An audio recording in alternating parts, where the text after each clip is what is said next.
Hello, my name's Kev. Welcome to KG Graves, the one-on-one series.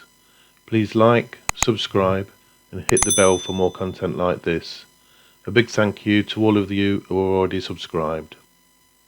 This is number 46, Gustav Holst at Chichester Cathedral in Chichester, West Sussex.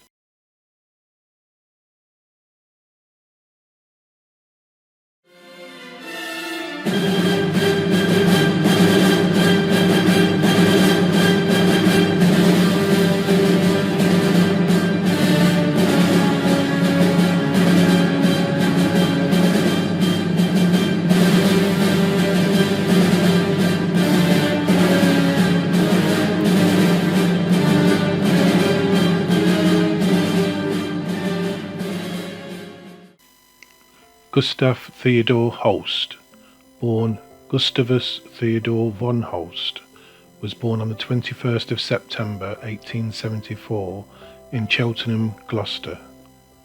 He was an English composer, arranger and teacher. He was taught to play the piano and the violin. At the age of 12, he took up the trombone at his father's suggestion, thinking that playing a brass instrument might improve his asthma. He started composing around 1886. His early compositions included piano pieces, organ voluntaries, songs, anthems and a symphony. His main influence at this stage was Mendelssohn, Chopin, Grieg and Sullivan. Gustav's father, Adolf, tried to steer his son away from composition, hoping that he would have a career as a pianist. Gustav was oversensitive and miserable. His eyes were weak, but no one realized that he needed to wear spectacles. His health played a decisive part in his musical future. He had never been strong, and in addition to his asthma and poor eyesight, he suffered from neuritis, which made playing the piano difficult. He said that the affected arm was like a jelly overcharged with electricity. He obtained his first professional appointment, aged 17, as an organist and choir master at Wick, Risington, Gloucestershire. In November 1891, he gave what was perhaps his first public performance as a pianist. He and his father played the Brahms Hungarian dances at a concert in Cheltenham. In 1892, Gustav wrote the music for an operetta in the style of Gilbert and Sullivan, called Lansdowne Castle, or The Sorcerer of Tewkesbury. The piece was performed at the Cheltenham Corn Exchange in February 1893.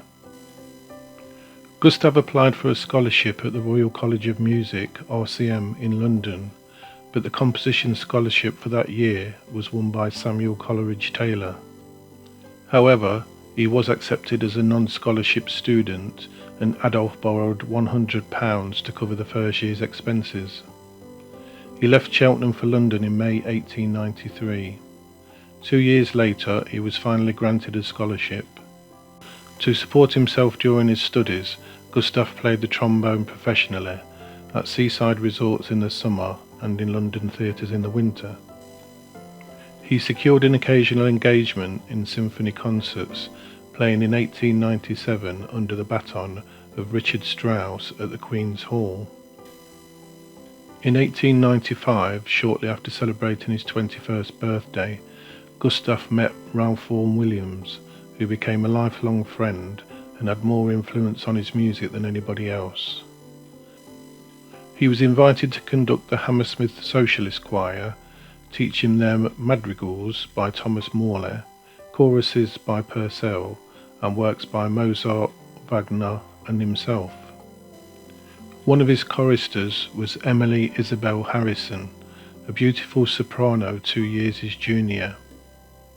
He fell in love with her, but she was at first unimpressed by him, but she came round and they were engaged, though there were no immediate prospect of marriage given Gustav's tiny income. After more performances as organist at various London churches and playing the trombone in theatre orchestras, he secured a modest salary, which enabled him to marry Emily.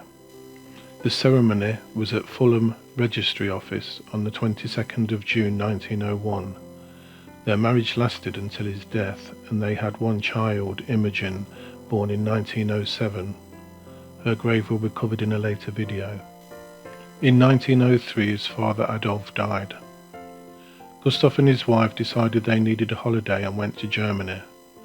While there, he reappraised his professional life, and in 1903 decided to abandon orchestral playing to concentrate on composition. His earnings as a composer were too little to live on, and 2 years later he accepted the offer of a teaching post at James Allen's Girls' School, Dulwich, which he held until 1921. The two teaching posts for which he is probably best known were Director of Music at St Paul's Girls' School, Hammersmith from 1905 until his death, and Director of Music at Morley College from 1907 to 1924. Several of his pupils at St Paul's went on to have distinguished careers, including the soprano Joan Cross, who will be covered in a future video, and the oboist and cor anglaise player Helen Gaskell. Gustav was a keen rambler. He walked extensively in England, Italy, France and Algeria. In 1908 he travelled to Algeria on medical advice as a treatment for his asthma and the depression that he suffered after his opera Sita failed to win the Ricordi Prize. This trip inspired the suite Beni Mora, which incorporated music he heard in the Algerian streets. In June 1911, he and his Morley College students gave the first performance since the 17th century of Purcell's The Fairy Queen at the Old Vic.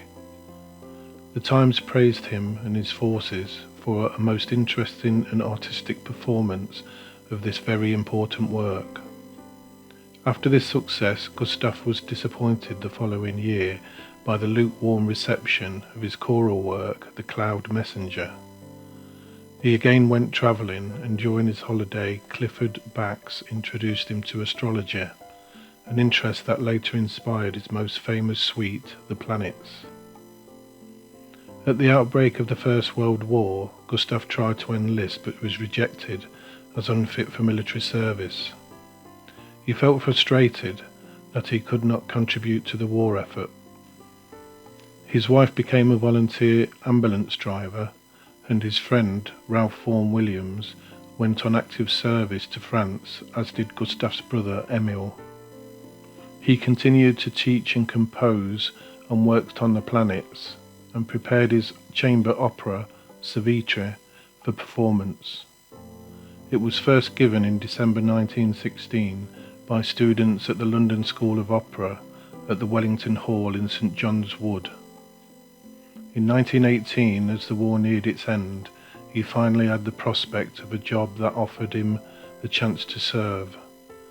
The music section of the YMCA's education department needed volunteers to work with British troops stationed in Europe awaiting demobilisation. However, there was one obstacle. The YMCA felt that his surname looked too German to be acceptable in such a role, so he formally changed von Holst to Holst by deed poll in September 1918. He was appointed as the YMCA's musical organiser for the Near East, based in Salonika. The first performance of The Planets, with Adrian Bolt conducting, took place on the 29th of September to an invited audience including Sir Henry Wood and most of the professional musicians in London. 5 months later, when Gustav was in Greece, Adrian Bolt introduced The Planets to the general public at a concert in February 1919. He returned to England in June 1919. Gustav, now in his 40s, suddenly found himself in demand. The New York Philharmonic and Chicago Symphony Orchestras vied to be the first to play The Planets in the US. The success of that work was followed in 1920 by an enthusiastic reception for The Hymn of Jesus, described in The Observer as one of the most brilliant and one of the most sincerest pieces of choral and orchestral expression heard for some years. The Times called it undoubtedly the most strikingly original choral work which has been produced in this country for many years. Gustav wrote, composed and performed many more works throughout his life, and he also wrote a score for a British film, The Bells, 1931, and was amused to be recruited as an extra in the crowd scene. Sadly, both film and score are now lost. Harvard University offered him a lectureship for the first 6 months of 1932.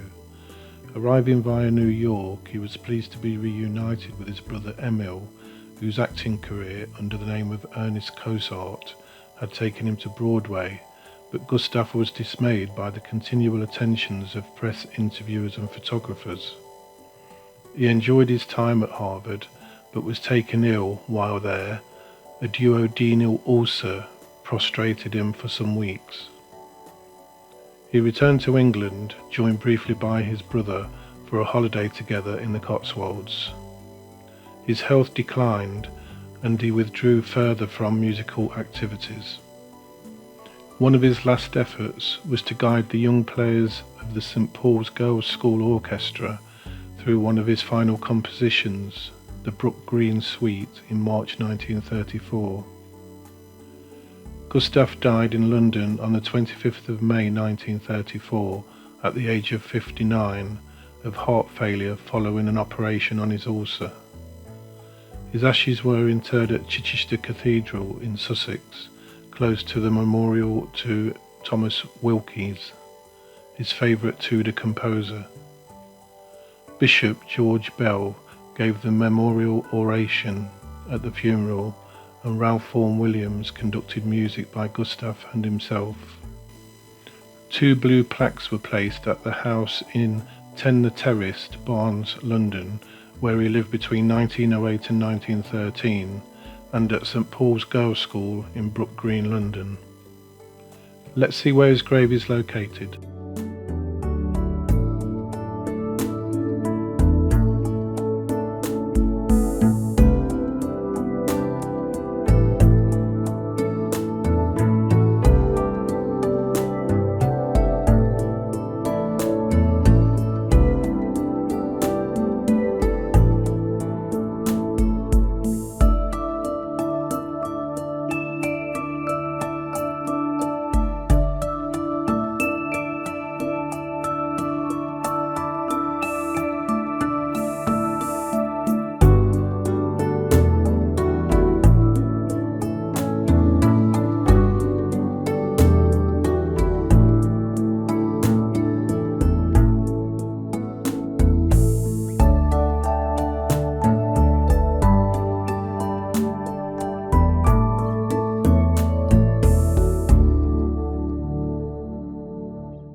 So, there you have it, the grave of Gustav Holst, composer, arranger and teacher.